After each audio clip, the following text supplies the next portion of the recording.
Stepping into the quaint quarantine zone around the Windscale nuclear site, Atomfall offers a drop-dead gorgeous setting, dark, eerie and mysterious narrative, and total freedom to approach the world and everything in it. But does Atomfall breathe new life into the genre, or does it melt down under its own ambition? I'm Thought Gaming, welcome to my review of Rebellion's 2025 Brexit simulator, Atomfall. Set in the aftermath of the Windscale fire, not only Britain's worst nuclear disaster, but a somewhat forgotten disaster that ranks as one of the worst nuclear disasters across the globe, Atomfall drops players into a beautifully realised yet fictionalised rendition of the Cumberland countryside. Here, you'll awaken in a bunker and quickly be thrust headfirst into the strange and unforgiving life in the quarantine, guided only by a mysterious voice contacting you through disconnected phone lines to utter the ominously vague instructions. Oberon must die.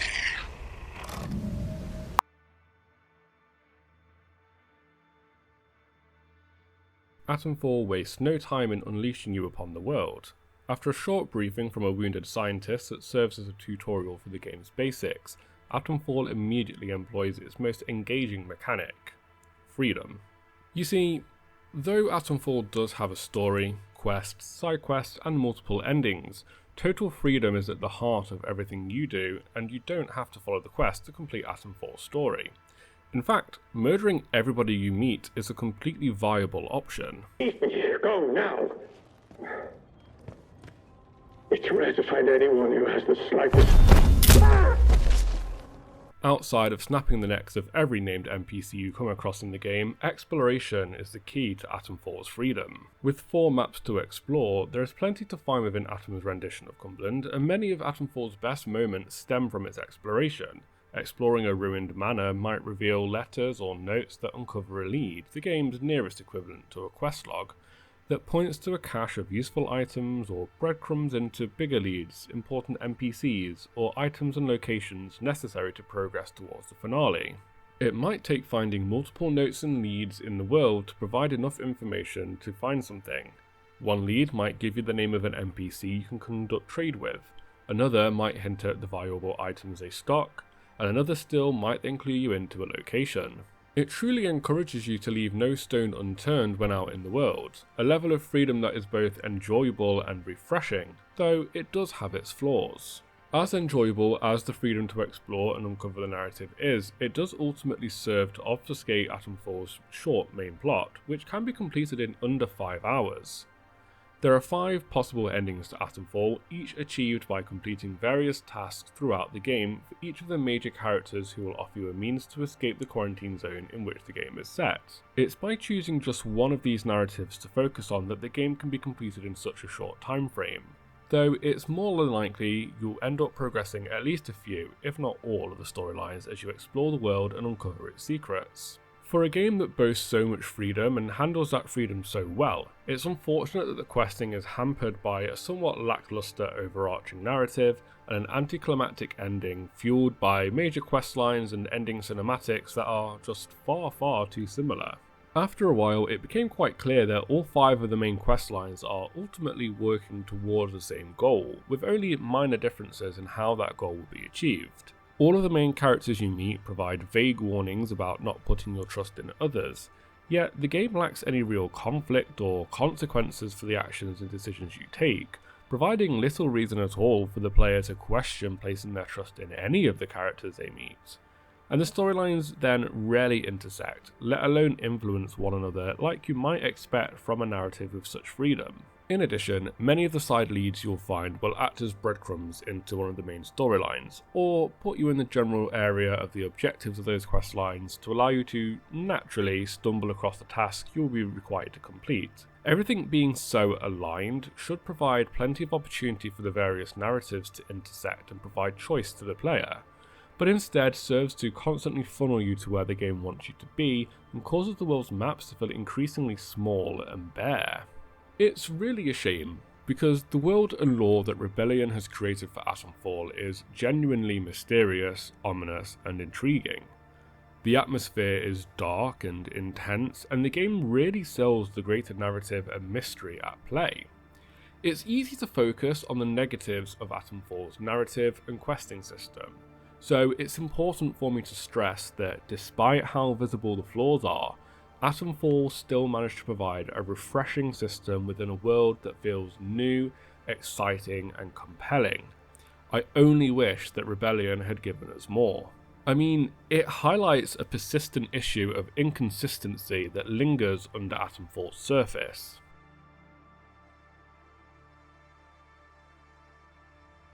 Perhaps where this inconsistency is most prominent is in the game's general combat system and survival aspects, which constantly find themselves at odds. Resource scarcity is a core aspect of Atomfall, from limited inventory space to a relatively small capacity for ammunition and crafting materials. It evokes a quarantine zone that has been picked clean of resources and its inhabitants struggling to get by. It's also a system that forces you to think carefully about how you approach situations, whether that's weighing up the value of crafting one item over another, or whether it's safer to just avoid a fight. Many aspects of Atomfall really seem to strongly encourage stealth as a major, if not the primary, avenue of combat. From the aforementioned limited ammo capacity to the prevalence of areas of cover to hide from enemies to powerful takedowns, the game frequently puts you in situations where you are outnumbered and outgunned, and where stealth would be extremely effective. Heretics, well, This ain't over till one of us. Oh god! I'm hurt really bad! Problem is, the stealth straight up sucks. Sneaking around feels clunky, enemies that are designed to be stealth around feel way too easy to pull, and the stealth skills, like most others, feel as though they have a negligible impact on how the stealth mechanic plays out.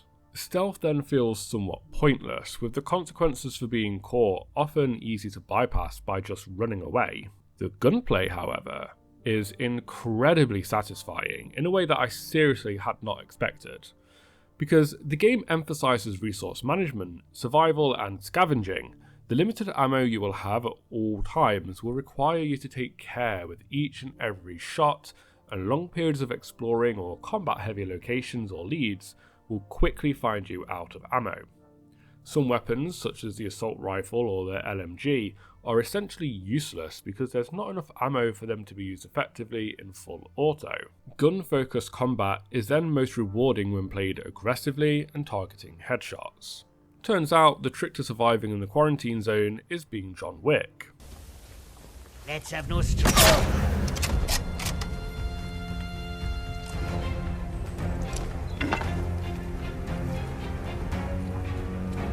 Steady now. We'll have no strife. Heads up, bombs. Playing Atomfall as John Wick is ridiculously fun. Running into a group of enemies and quickly taking them out with a series of well-placed headshots never gets old. But again, playing like this feels like the antithesis of what Atomfall wants or expects from players. Despite every aspect of the gameplay pushing you to play carefully and consider resources, a run and gun approach is by far the most fun. Atomfall also offers a dynamic difficulty system, allowing you to alter a large range of settings from combat difficulty to exploration and scavenging difficulty. Combat will allow you to change the standard enemy health and damage numbers, aggressiveness and smartness of the AI, while exploration and scavenging will give you options to turn on quest markers, increase the amount of loot on enemies, and the scarcity of items out in the world. I initially did alter the combat difficulty slightly to reduce enemy aggressiveness and the smartness of combat AI. Why did I do this? While the default difficulty is well balanced for the most part, my early experiences in the game shaped my view of the difficulty to be maybe slightly more difficult than it actually was. Following my release from the bunker, there were a few instances of combat that convinced me I needed to change the difficulty, and those instances stemmed from the aggressiveness of the enemy AI. While the first instance I could chalk up to skill issue within the first hour or two of the game, as I was still getting used to the feel of combat and exploration. The more I encountered enemies that would aggressively beeline to my position, easily spot me in stealth, or pull off fantastic shots from great distances, the more I was convinced that the enemy AI was slightly off. Dropping the enemy aggression and combat smarts down by one level initially made a great difference. Combat still felt challenging and the enemies felt more natural in their ability and aggression, but gone were the human Terminators.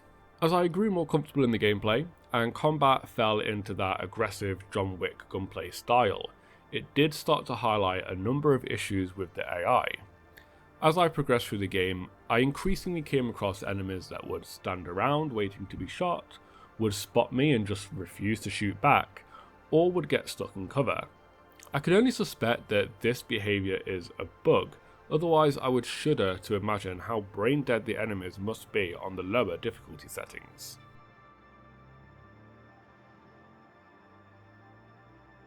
So now for all the bits that maybe don't warrant or fit into their own segment. Visually, the game is stunning. On a macro level, the game is a visual feast. The quaint English countryside aesthetic feels totally fresh compared to other games within the genre. There's a life to the visuals and colour abound despite the dark and mysterious nature of the narrative and locale.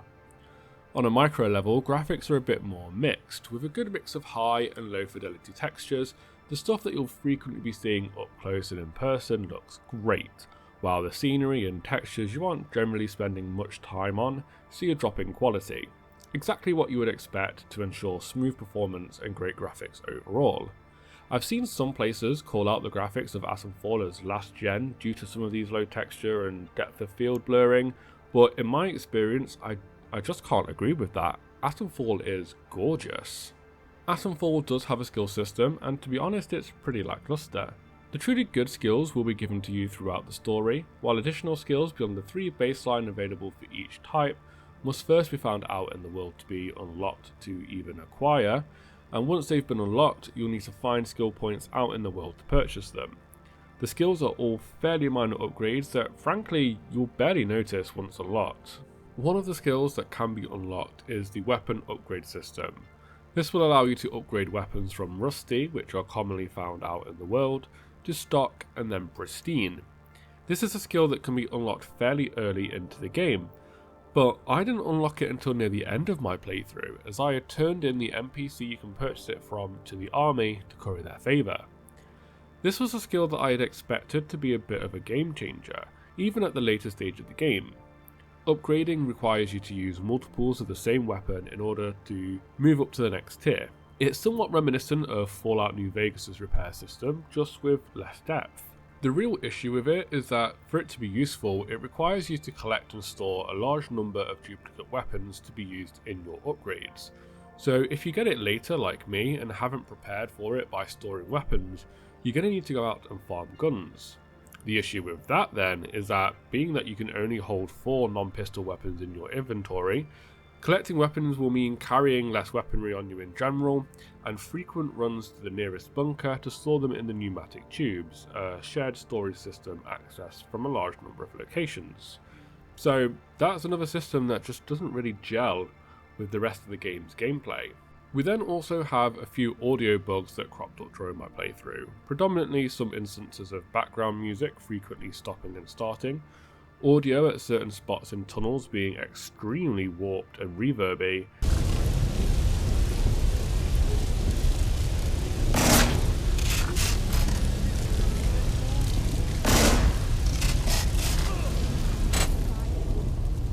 Hang on, it's not that bad. Come on, you bloody fool. Fight for your life.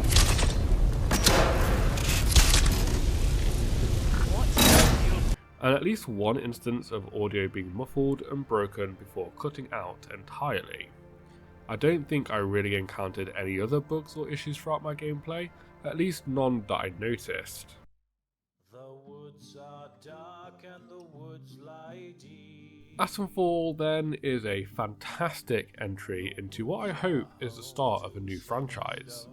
There's a lot of room for improvement, with pretty much every aspect of the game just begging to be expanded further and given more depth. Despite many of the aspects of the game feeling like a walking contradiction, Atomfall still manages to offer a thoroughly enjoyable experience.